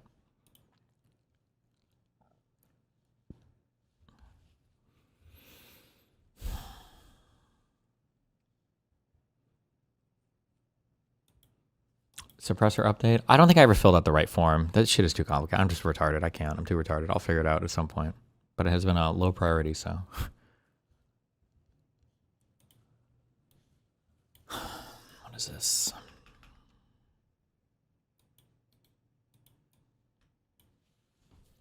Just go to that one of the kiosks. I literally went to a kiosk and did it, but I think I have to also do a separate form for the ATF or something. I looked into it that I haven't done yet, apparently, so.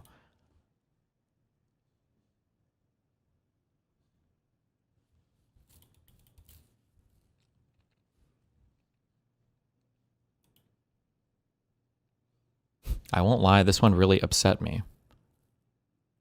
Is this the Chomskys? Wait, how old is this picture?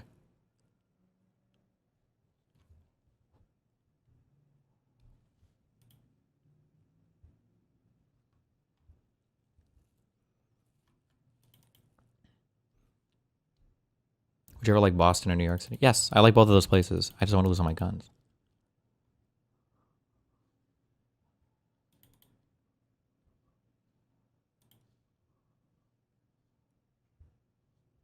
Oh, I also like that the Democratic Party has now gotten on board fully with, I feel like they've co-opted all the pro-America messaging. I didn't watch this shit or whatever. I'm not saying this shit because I don't like it. It's just, or I'm saying it because I don't care about any of it, not because it was bad or whatever.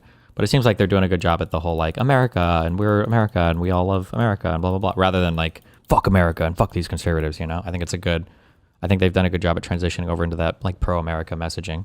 God bless America. Sea Chile, Argentina, Uruguay, Paraguay, Bolivia, Peru, Ecuador, Brazil, Colombia, Venezuela, Guyana, Panama, Costa Rica. Is this the Bad Bunny guy? Can you link me a Bad Bunny song?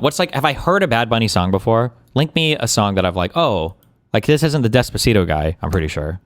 What's like the most popular Bad Bunny song?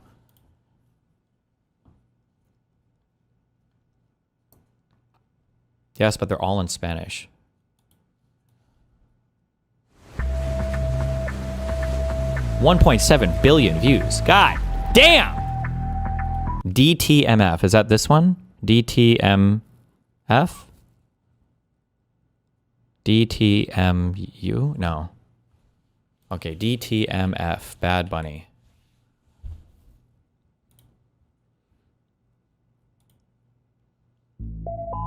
This only has 4.4 million views. Seems like it's a lot lower. Is there a music video version?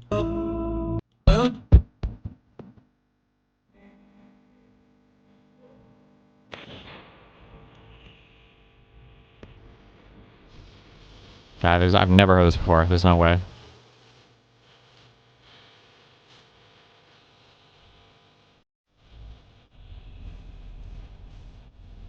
The previous one is the most popular one he has. This one? Oh,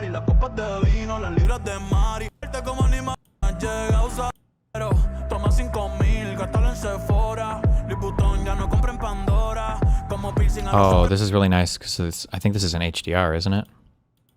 Yeah, I'm just kidding. I'm sorry. Just kidding. Okay. Go to the Nashville area. Yeah, I'll do that.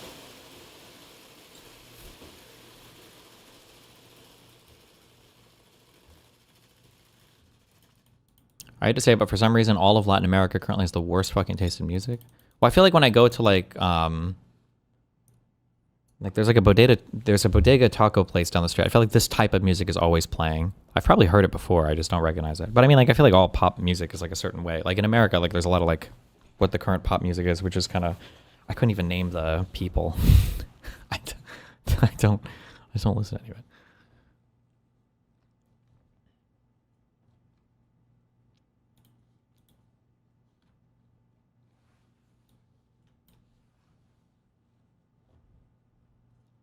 As of February 5th, 2026, 733 confirmed measles cases were reported in the U.S.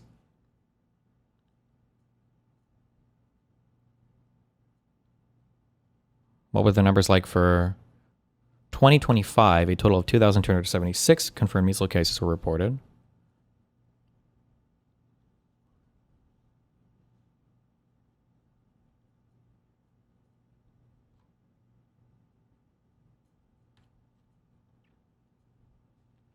Yearly measles cases.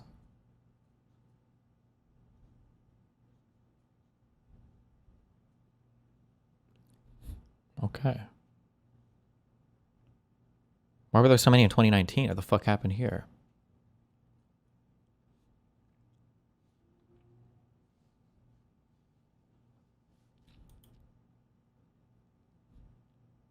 This isn't... I don't know how I'm feeling about this one, Chief. Because this is 1 month and 1 week right here. This could theoretically get like 9 or 10 times bigger. Like it could be 2x this if it stays on course.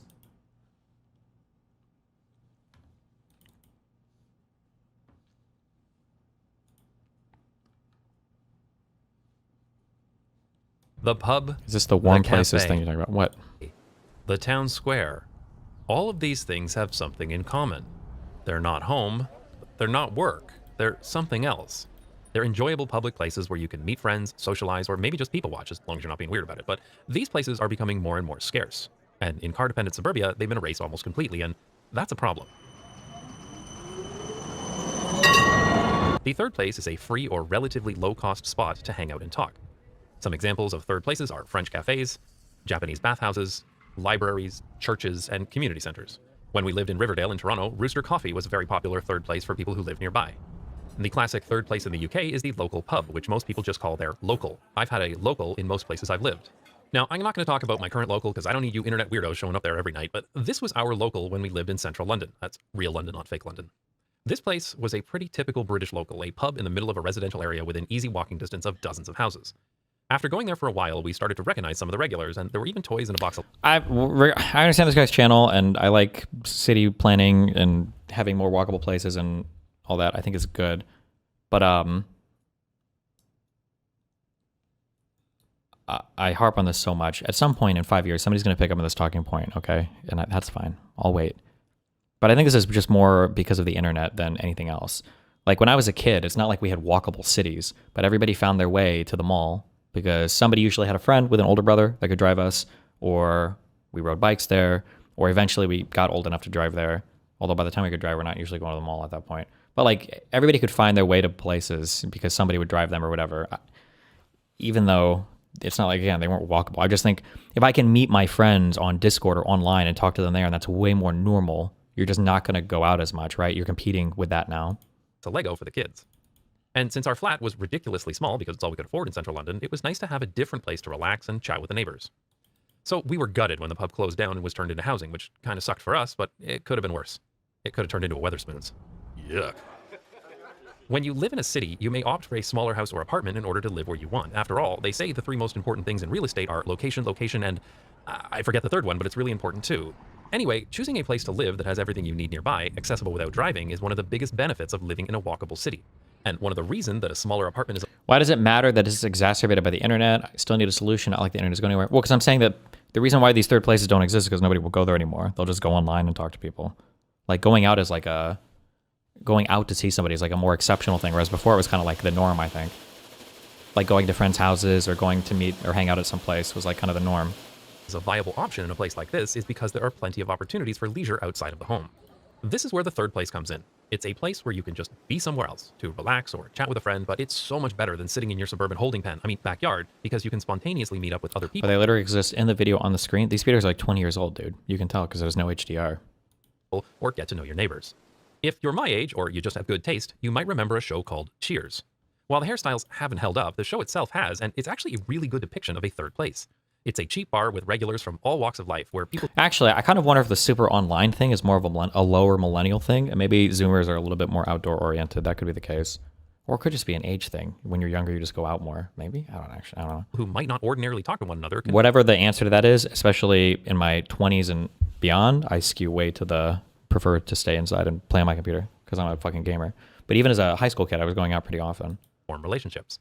It's a place where an erudite blowhard psychologist like Fraser will hang out with a small town country boy like Woody. These guys have nothing in common. Checkmate. You missed my king. Except their third place. Third places aren't valuable just because it's fun to hang out and chat, which of LMAO. course it is, but third places fulfill other vital social functions too. They create social cohesion by bringing groups of people together that wouldn't ordinarily mix. For example, a mechanic could meet a financial advisor and exchange each other's services.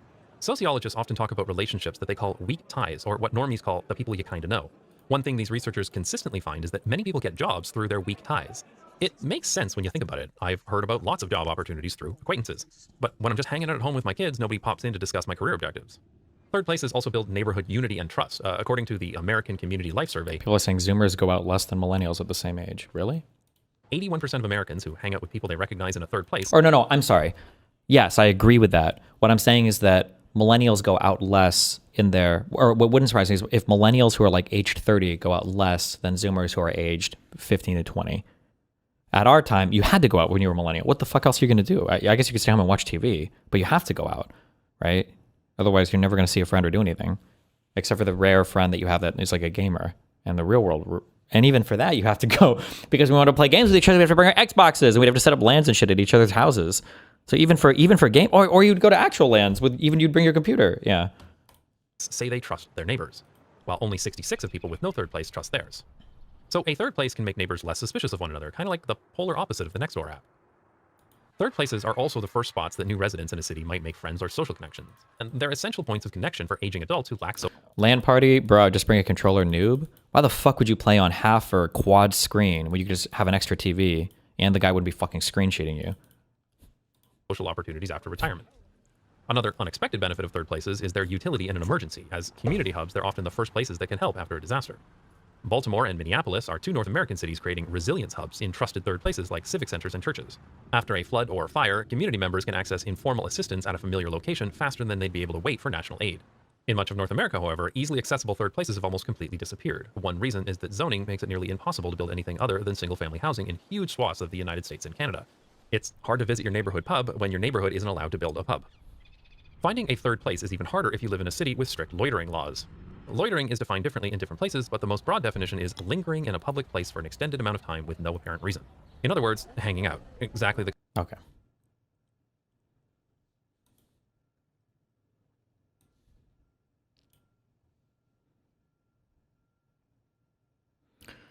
Purposefully turning off the halftime show. Let's rally together and show big corporations they can't do whatever. The problem with my tweet is the word fake being misinterpreted. He's not a fake citizen, obviously, because he's Puerto Rican.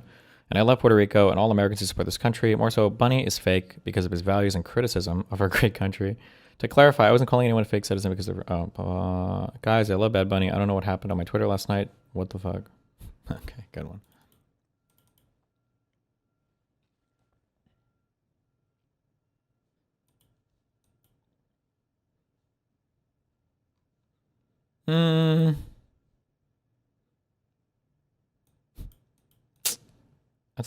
That's a tweet.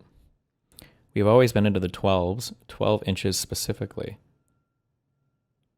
What else could 12s refer to? I don't even know what the joke is. Like, I could at least understand like 9s or 10s, because I was like, oh, she's a 9, she's a 10. 12s is 12 inches specifically. Yeah, but that's like sandwich. Shouldn't it be like 12-inch sandwiches specifically? Okay. Oh, the Seahawks call their fans 12s. Oh, cringe. Whatever. Okay, never mind. Fuck football jokes. I don't care. No! Don't link any sports jokes in this stream ever. Epstein is calling us going. Meanwhile, retards on egg reels are still yapping about people wearing maroon. Epstein is calling us going. Meanwhile, retards on egg reels are still yapping about people wearing maroon shirts during Kirk's death. Yeah, I don't even know what to say about that, other than it's very blackpilling. You see, Candace Owens literally is talking about astrological, or not, sorry, not astrological, astral projection. That clip was so insane, and people eat it up. They agree with it. That's a black pill. Sorry. You want a black pill? There are probably millions of people that watch that clip and aren't immediately turned off by it. It's so insane. It's a 2-minute clip, and she goes, Charlie Kirk would make the lights flicker when he walked in the room, and we both went to these weird schools for psychics and took these weird tests to test our psychic abilities, and we both astral projected, and it came easily to us. You bitch, you astral projected? Like, what?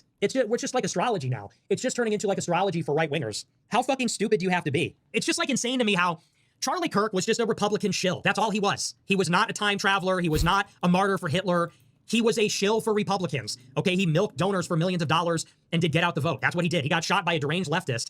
And the conspiracy started with like, oh, Israel did it, which was far-fetched enough. Like, that was crazy enough. The guy was pro-Israel until the day he died, contrary to what people would have you believe. Now, it's like a science fiction thing. Really? He got killed by the men in black because he could astral project? With zero irony. That's where we are now? And it's happened in the span of 3 months. It went from like, Israel's committing a genocide in Gaza, they should stop, to like, maybe there's something going on with the Jews in general, to now, remote viewers are using their psychic abilities to spy on the aliens working with the military, and Charlie Kirk could time travel and astral project.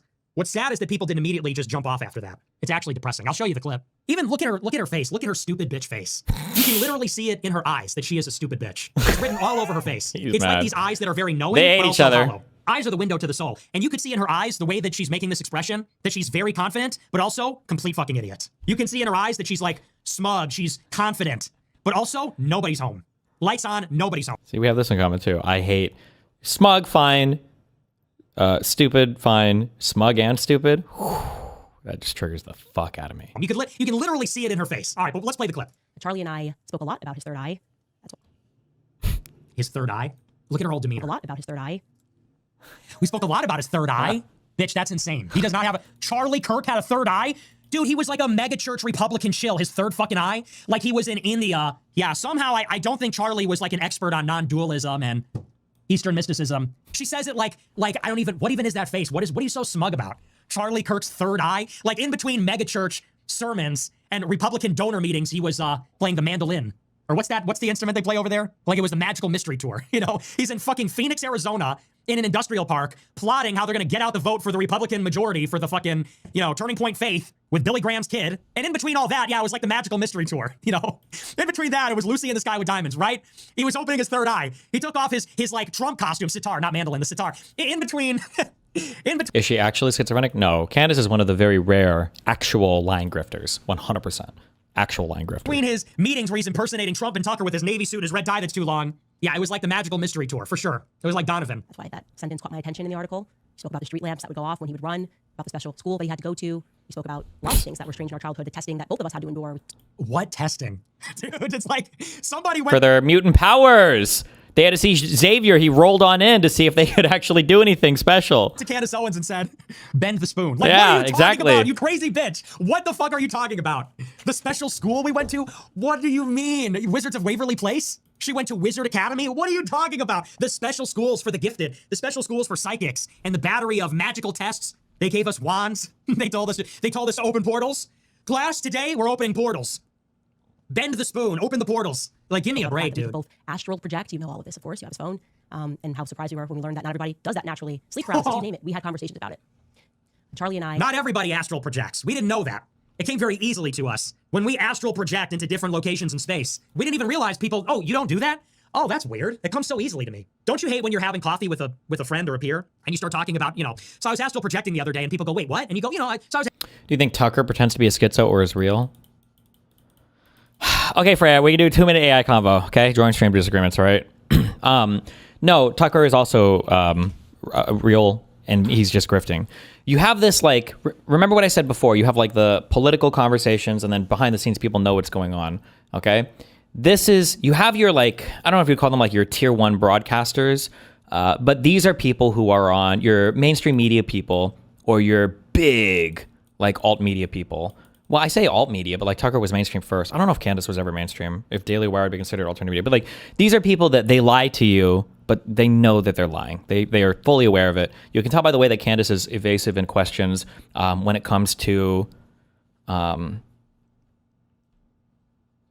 when it comes to her talking to journalists. Fuck, you know, I just thought of another way that you could do. These are the types of people. These are the types of people, okay, that will say they'll be anti-vax and anti-school, and their children will be fully vaccinated and they will go to Yale, okay? Now, it used to just be that these people were infecting the populace, okay? But these people also gave rise to a new era of like tier 2 media pundits. And these people, I think they actually bought the bullshit and they didn't realize that it was bullshit. So you get people like Pearl. I think she believes her shit. She's fucking retarded. She is. I've talked to her personally. She's fucking retarded. We went to eat dinner afterwards. She's fucking retarded. People like Scott Adams. This fucking retarded his way into an early grave. This guy went for ivermectin treatment for his fucking cancer, okay? These people are actual retards. And it's nice because these guys were so good at playing retarded that they convinced these people that they were actually retarded. And then these people who are actually retarded are also making these people even more retarded. But whereas on your tier 1 media people, your Candace Owens and your Tucker Carlsons, these are your anti-vax, anti-school people who are sending their children fully vaccinated to Yale. These people are anti-vax, anti-school, and they're actually dying from vaccine-preventable diseases, and they're not having kids, or they're telling them to some retarded fucking bullshit or whatever. Actually, they'll probably still send their kids to good school because they haven't fully bought on that bullshit yet. But then you have the populace who are believing in anti-vax and anti-school, and they're not even sending their kids to college, or they're trying to fucking separate from everything. And these are the ones that are getting super mind-fucked. Maybe at some point you'll get like your tier 3 media retards. I guess you kind of do that. The smaller ones like that Patriot guy or whatever that I talked to. I see him pop up on Twitter every now and then. But yeah, you have your retard media people who actually bought the bullshit and they didn't realize that this was all a game. Where does Rogan lie? I think Rogan, unfortunately, I say unfortunately, I don't know, maybe it's better because the morally evil people are definitely more the tier 1s. I think Rogan is somewhere, I think he was tier 1-ish, and then he migrated over to tier 2. I think Rogan might genuinely believe the retarded shit that he says, unfortunately, because the way that I see him answer questions and navigate it, Candace is very clever. Candace is very, you know what, actually, maybe I would characterize, it might be an IQ gap. These people, what's the saying? It takes a truly intelligent mind to consider an idea without fully embracing it. Your tier 1 people these are your 120 plus IQ people. Okay? Whatever you say about her, I don't give a fuck. Candace Owens is a very intelligent woman. Tucker Carlson is a very intelligent man. These are very intelligent people. They're very strategic. They answer questions in a particular way. If they're trying to be evasive, they know what they're doing. These are very intelligent people, the way that they navigate the media environment. Your tier 2s, these are not smart people. They're not. These are your 95 to 105, strictly average people, maybe barely above, barely below. These are your strictly average whatever people. And Joe Rogan, it seems like he just fits more in here. I don't know why. I don't know. He's just so brain broken on everything. Yeah. Then you have your 2-0 people. These are your 200 IQ plus. These are DGGers. Okay? That's us, guys. Good job.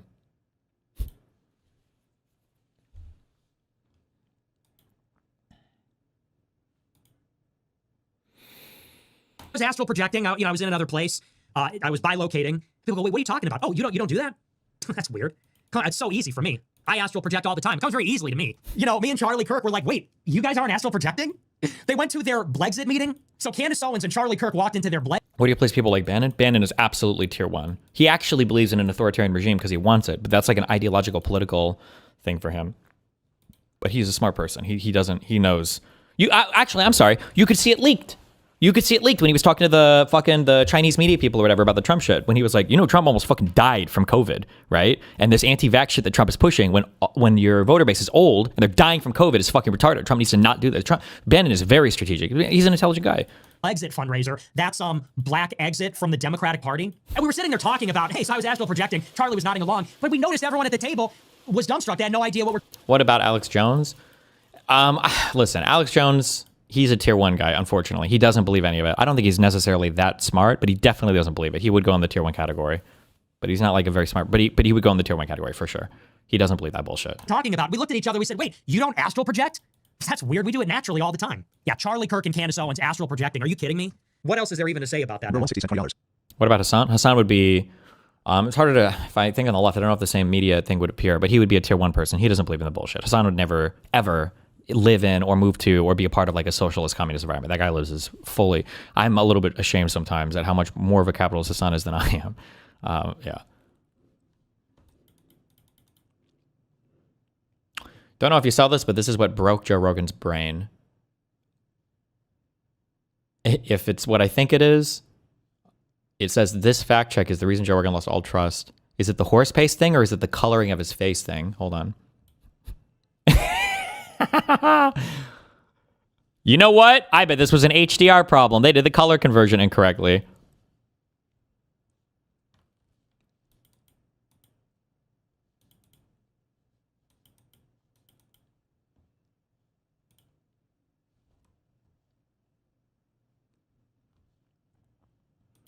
What tier is Taylor Lorenz? Taylor Lorenz is absolutely tier 1. I don't know how I can tell you this. I just have the vibe for it. She is so meticulous in the way that she navigates these environments. She doesn't believe any of the bullshit she says. She's absolutely a liar. She is very, very, very meticulous in the types of lies that she curates and pushes. 100%.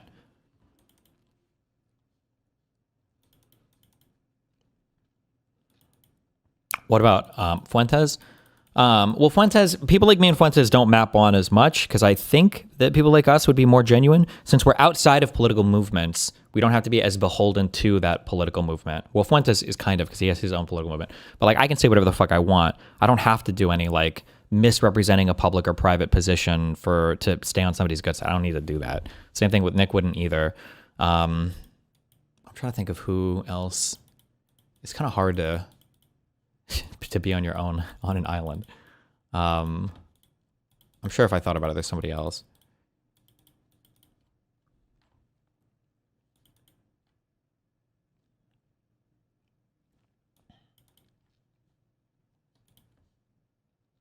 Oh, Vosh is kind of his own thing. Yeah. What the fuck was this? Fuck farmers. If you're a farmer, you're probably retarded. Jesus. Farmers got fucked by tariffs during the first Trump administration. True, they did. Then what did they do? Voted again. They voted for the same guy who was saying he was going to do even more tariffs. True. And then what happens when they get ducked again? They want a bailout. Half these retards wouldn't be in business without government subsidies. But what do they constantly bitch about? Yeah, that's right, the government. What tier is Blair White? Blair White is the tier 1. I think she knows a lot of it is bullshit. Which one is Lauren Southern? I feel like Lauren was a tier 2 in the beginning. I think it probably depends on the age you get picked up in. But I think Lauren moved more to a tier 1, like understood more of the, like, a lot of this is bullshit. But I think she started, like that first video she did holding the sign, I'm pretty sure she was like 19 in that video. They will be the first to get fucked by global climate change. They get butthurt about environmental regulations. But that's only because they're butthurt about not being able to pollute streams and rivers with pesticides. God forbid they think of anyone but themselves. They constantly bitch about how family farms are going out of business and feel entitled to 100s of acres they inherited from daddy and can't make productive enough to compete. Wow. I don't think your positions are all that outside of anything. I think your strategy and demeanor is. There are some positions I have that are pretty not in line with the Democrats. I don't necessarily mean that your positions don't align cleanly with other people. I mean, what is the pressure you feel to toe a particular line? Like, I don't feel like I'm not an officially supported DCCC Democratic establishment-backed candidate, and I have to be like, oh fuck, like the Democrats are doing some shit that I don't really support, and now I got to figure out how to like message. Like, I don't ever. It's just I see a thing and I give my take on it. You know, I don't have to worry about like an organization or some other thing that is pressuring me or that I feel pressure from to be audience beholden or community or political movement beholden to. Most of my political beliefs right now are going to align pretty cleanly with like the broad Democratic Party consensus. Yeah. When you argue with Lauren Southern, do you think she's lying about her positions? Not anymore, no. Or I don't know. I don't know if she ever lied about her positions. I feel like she was always genuine. But I think when she was younger, I would say there's probably more. You're just kind of like buying into the stuff that the upper people are kind of selling you, right? I feel so sorry you have millions of dollars of land you could just sell at any moment and use to live off the interest, but instead you want to drive a tractor in circles until you fucking die. I hope Tyson buys up every single acre and you have to move to a city and learn to code. Jesus. Fuck farmers and fuck you. Okay. Fuck farmers. If you're a farmer, you're probably retarded. Jesus.